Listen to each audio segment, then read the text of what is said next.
سلام بچه‌ها، خوش اومدین به جدید با من. بچه‌ها این ویدیو با هم می‌خوایم بریم دریا. شما با من باشین بریم. اینجا من می‌بینین که رفتیم کافه و اینجا قهوه خوردم و آخر سر می‌خواستم برم یه ویدیو گرفتم. بخاطر تیک تاک هم گذاشتم. بچه‌ها اینجا منم دارم میگن که خیلی داره خوش می‌گذره. واو واو واو می‌کنیم.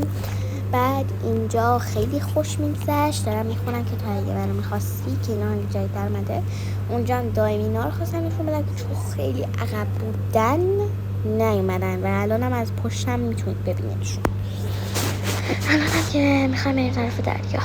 خب بچه‌ها اینجا ما رسیدیم دریا و بعدش اینکه اینجا نوشتن که نذارید دریا برن و اینا. اینجا داییمو میبینیم با پسرش که من و بابام با هم رفتیم و اونجا با داییم و پسرش.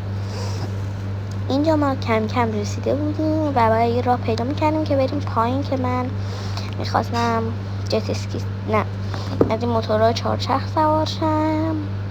بعد دوباره کلا اینجا راه ها رو بستن. اینجا منو میبینیم دیگه نمیبینیم دیگه مجبور شدیم بریم از ته دریا بپیشیم بریم. بعد اینجا یه مردا منو میبینین دوباره. اینجا بچه‌ها یه چی شد که من این مرده رو دیدم و نمیدونم داشت چیکار می‌کرد. لباس عجیبم داشت. اینجا یه عالمه سگ بودن که یه دفعه این ما رو گرفتن. من فکر کنم از اون یه تیکه بعدم فیلم نگرفتم، نمیدونم. فکر کنم گرفته بودم، نمیدونم. یه دقیقه نگرفتم. اینجا دارم میگم که بچه منو سگ گرفت و دنبالمون کرد و بابای من با موتور یه دونه مثلا گاز داد ترسونده. ما فکر کنم یه راه پیدا کردیم، نمیدونم چجوری پیدا کردیم که اومدیم پایین. بعد دیگه به زور منو میبینید که دارم نگاه میکنم. دوباره اینجا میگم پدر سگ ما دوباره نگیره، که میگه نه نمیگیره. بعد اینجا هم ما دنبال جت اسکیم که دفعه از اونا میخواستم سوار شم. دیگه ما اینجا داشتیم نگاه میکردیم. بعد بچه ها اینجا یه اتفاقهایی داشت میافتاد.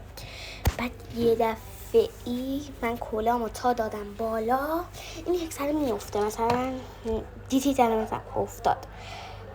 بعد این کلاه چون از این درچه ها داشت یک سر میافتاد، به خاطر من دوباره بستنش.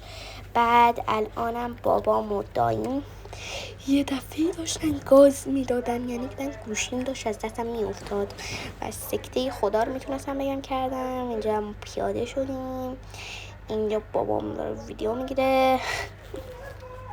دیگه من پسر داییم اینجا داشتیم بازی میکردیم، یک سر میرفتیم اینور میومدیم اینور.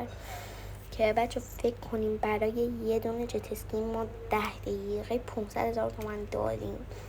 ولی مثلا من اون دفعه رفتم نمیدونم چون کم شد، نمیدونم شاید مثلا این سرعتش خیلی کمتر از اون بود، نمیدونم. حالا شما بگید حالا جت اسکیاتون انقدر گرون شده.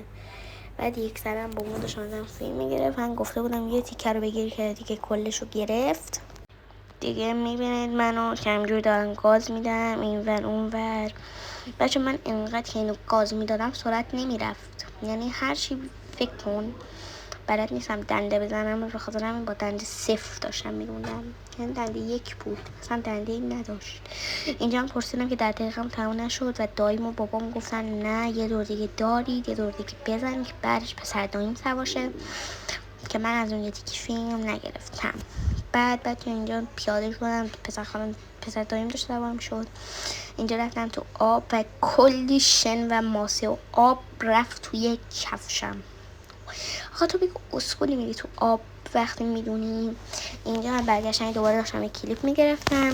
تو اگه منو میخواستی به بقیه تکس نمیدادی، با هم به جنگی که تنهایی بری پارتی.